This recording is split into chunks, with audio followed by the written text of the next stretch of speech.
This video is what is called "What is so cool about France," and I think France is one of the most visited countries in the world. Probably the most visited country in the world. All that, and even though it's so visited, especially French people, but especially Parisians, are not necessarily known for being nice to travelers. When I was in the Barcelona airport, I was just basically treated like shit.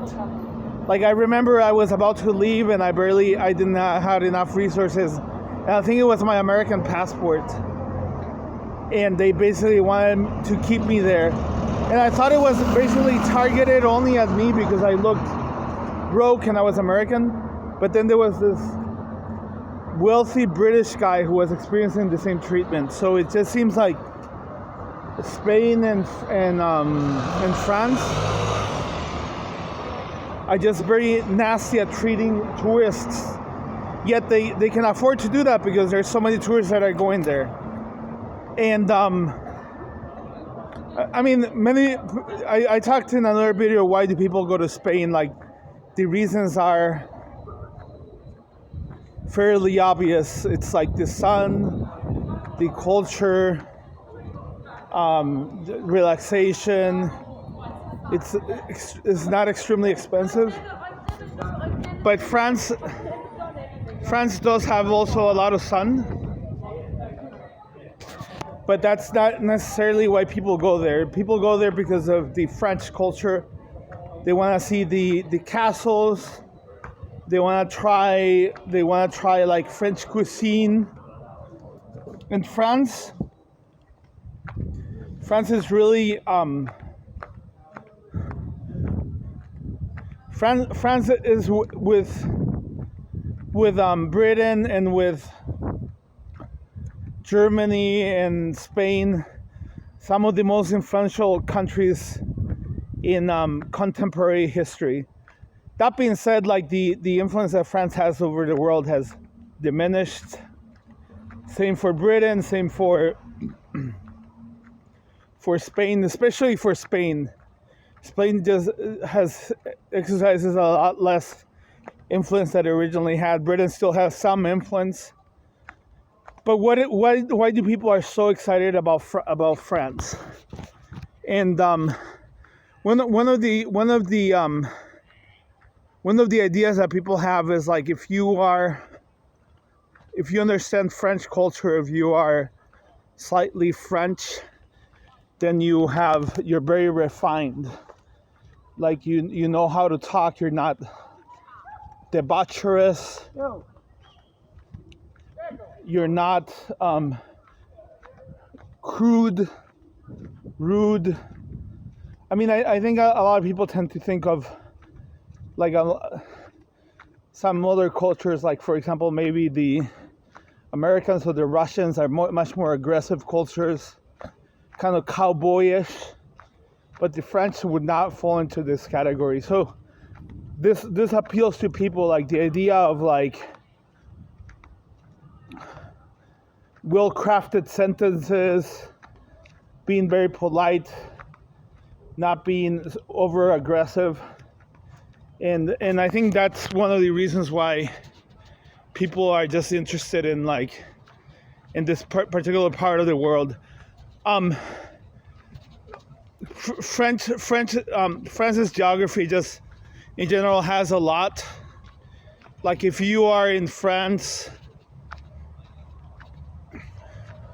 you can easily like go up to one of the highest mountains in the Alps, if you're excluding Turkey, because Turkey has Mount Ararat, but like Mount Blanc is like really close to the French border. And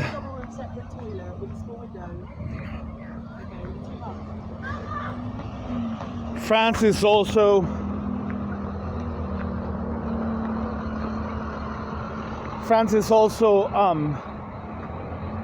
it has one of the best places to surf in Europe, which is Biarritz, really close to the Atlantic Spanish coast, the vast country near the Pyrenees. Then like you have I mean, if you're into World War II, you have like D-Day in Normandy, and I actually have a place where I want to go and stay there. There's like somebody who has been emailing me, and then there's a lot of vineyards. Like a lot of people go there during October to work at the vineyards. It's a very common job to do, and as opposed to a lot of other places where there's exploitation, everything there allegedly is done by the book, so it's like a good place to make money. I really don't know that much about northern France. Like, it's just an area that I don't know well.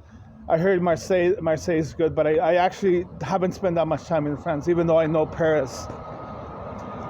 But Paris is known for having rude people, and when I was there, I just really didn't. It wasn't like the most gentle and welcoming people in the world, the Parisians. And I've heard the French Canadians complain that they really don't like too much the Parisians that go there, because they're just too much of a snobs, because they have like they basically are from Paris, right? The renowned Paris. So I've heard a lot of different opinions. It's kind of funny, but there's also a self-deprecation of Paris by a lot of French people. And I remember once I was in Buenos Aires a long time ago, and I just thought that they would think the best of that city, and they basically said that Buenos Aires is really not, was a lot better than Paris, for example, that Paris was long dead for several centuries. So there's some self-deprecation of their own city.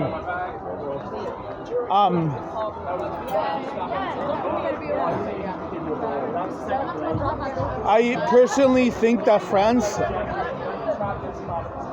is interesting because of the history of it, and I mean, it's just kind of interesting how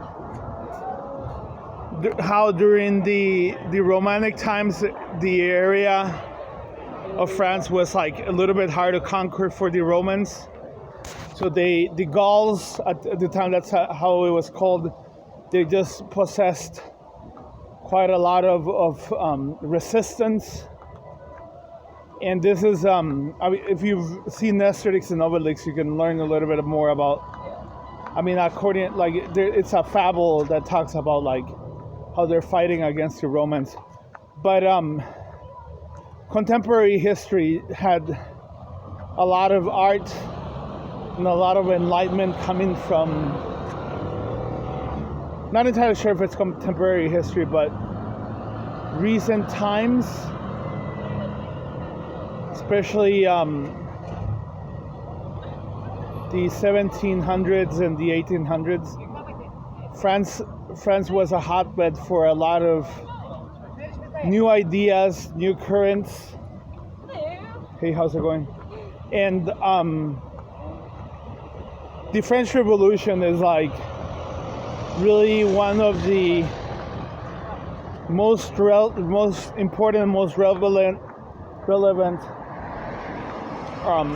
processes that has happened in the Western world.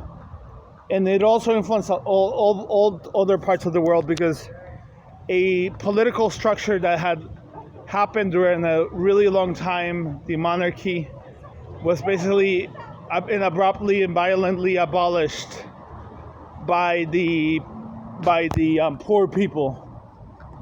And even though you could argue that Napoleon followed after it, the idea of not having a king was just basically accepted by most French people, and now there's like not really a king. Even though Macron is like highly criticized, like there's a lot of debate about if Emmanuel Macron has been a good president. At least he was an elected president.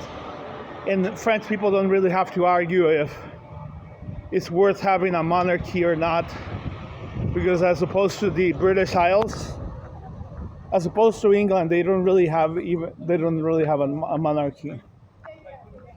So, the French Revolution really influenced a lot the American Revolution and 1876. I want to say, I'm actually not entirely sure of this. I think the French Revolution was at the same time that the American Revolution. I think they could have happened at a similar time. But after the French Revolution, there were a lot of colonies of Spain that basically demanded independence, and then they became independent. So Simón Bolívar, for example, was very influenced by the French Revolution, and this is something to say. So historically, this makes France a very interesting part of the world.